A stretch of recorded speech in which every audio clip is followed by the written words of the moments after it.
are the gods and goddesses of Hyrule, coming and going as they please, and somehow tying into the hats theory all at once.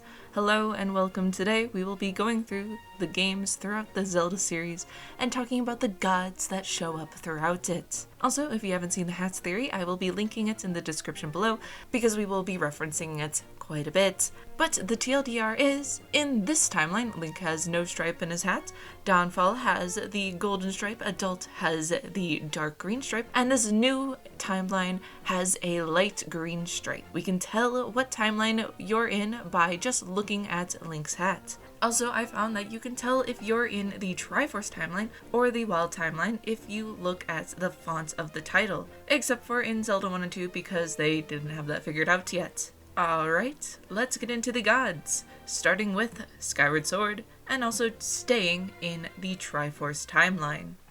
The goddess Hylia was given the Triforce to protect by the three golden goddesses after they had departed the world, but the demon Demise wanted it, and so a war had broken out. Hylia was able to seal Demise away, and she knew it wouldn't hold forever, but the goddess had been fatally wounded, so before her death, she prepared for Demise's return, creating tools for the chosen hero, creating Fi, as well as hiding the way to the Triforce, so whoever finds it has to use wisdom, power, and courage to prove themselves worthy. Then, finally, she reincarnated herself as a mortal to be able to use the Triforce when the time came, and thus she became Zelda, which led to the blood of the goddess to be passed down throughout the Hylian royal family.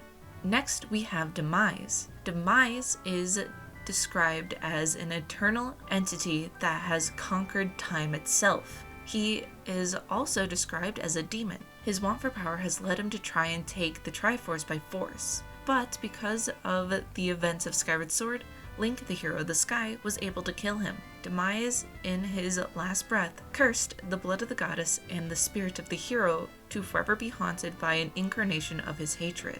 The most well-known version of his hatred is a man known as Ganondorf, who haunts most of this timeline. Now, we do deal with many spirits and demons throughout the series, but we are mainly going to be looking at the gods today. Those other two subjects may be better suited for a Halloween video down the line. The next gods that we see in the timeline are in Ocarina of Time. They're the three golden goddesses, Din, Nayru, and Farore. Din is the goddess of power, creating the land. Nayru is the goddess of wisdom, creating the fundamental laws of the world, and Farore is the goddess of courage, creating the life in this world. The trio also each have oracles. Din's oracle of seasons, Nayru's oracle of ages, and Farore's oracle of secrets. Link in the description below if you'd like to see a video talking about their connections to their oracles and the goddesses, and the Triforce. Another thing is that each of the goddesses hold a piece of the Triforce, and each seem to have a chosen champion. Din's Triforce piece of power goes to Ganondorf, Nayru's Triforce piece of wisdom goes to Zelda, and lastly, Farore's Triforce piece of courage goes to Link. Next up, we have the Fierce Deity. We learn about the Fierce Deity's existence in Majora's Mask. You must obtain all the masks in the game to unlock this extremely powerful deity in the final battle. Not much is known about the Fierce Deity, but we can speculate a little about him by looking at how to obtain his mask. We know he is some kind of deity by his name alone, and to do what and from when is a total mystery. What we do know is that he is sealed inside a mask, much like Majora's Mask, but his is hidden away, unlike Majora's.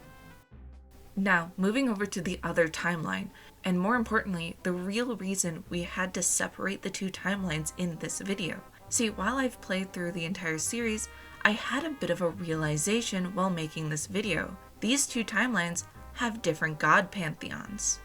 And because of this, the Wild timeline now has a new official name stated by me, the Hylia timeline. See, in the Triforce timeline, Hylia is dead.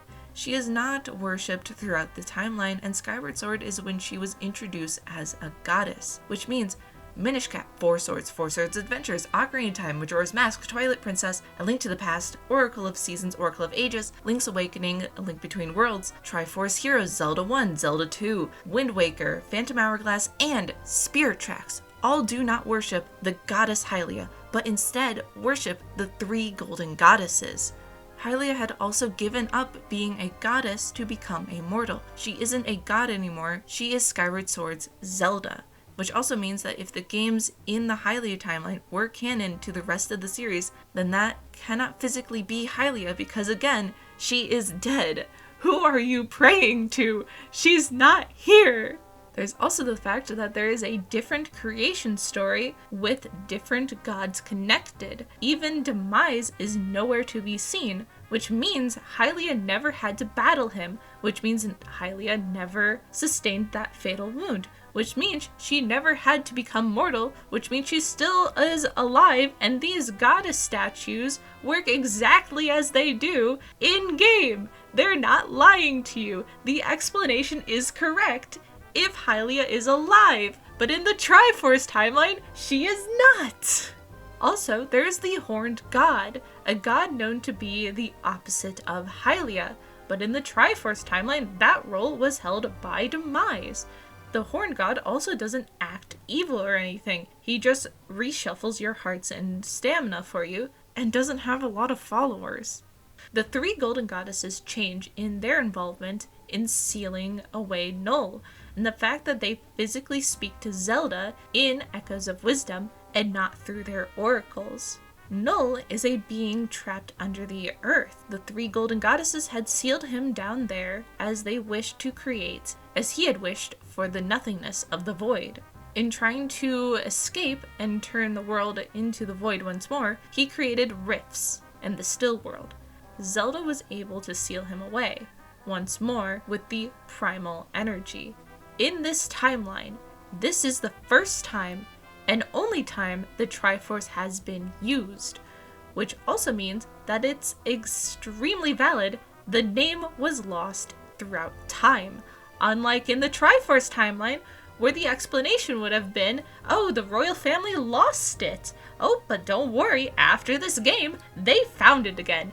How did you lose the most powerful item in the world while it was in your house? It doesn't make sense! There is not a lot we know about this timeline, but from what we do know, it's fairly clear it's not connected to the main series. I also want to point out one more thing that is really interesting about these 2 timelines. Hylia's timeline so far is only one line of time, while the Triforce timeline splits. The adult timeline represents Zelda's success in her plans working to save Hyrule. The child timeline represents Link's success of being able to go back to his childhood and his life, while the downfall timeline represents the success of Ganon. Each timeline is a piece of the Triforce, and the links in these timelines actually show that in their tunics. The adult timeline, Hero of the Wind, wears his blue shirt from the beginning of the game, and in New Game Plus, you can get it back. And the Hero of Spirits can get his blue conductor's outfit back after collecting 15 stamps for Nico. In the Downfall timeline, each Link can obtain a red tunic by the end of their games. And lastly, the child timeline's Links always have their green tunics and do not change out of them. Back on topic, the gods in Hyrule have changed throughout the years. Like how Greek mythology turned to Roman mythology, we can see the similarities between the 2 pantheons, but we can also see the differences. And as a little bonus, I do have a little bit of a question for you all. If you were living in the Zelda universe, in any timeline, in any part of anywhere, where would you live and what god would you have followed? Alright, thank you all for watching, and I hope you all enjoyed this video. Tell me if I missed any of the gods, and I might add them to the spirits and demons video when we eventually get to that. But next week's video vote will be up shortly after this video, and your options are a quick look at the dungeons throughout the Zelda series, and mermaids in the Zelda series. Because May is right around the corner, and we are doing stuff for it this year, because gosh darn it, it sounds fun talking about mermaids for an entire month. And lastly, a secret! I am working on a secret little fun Zelda project, and in it, one of the things that we have to make in it is these fun little miniature props of some of the buildings. So here is Link's house. It is technically not done, but look how cute it is. It's so tiny. Now I just have to work on the castle. Oh goodness. Until next time, guys. Bye!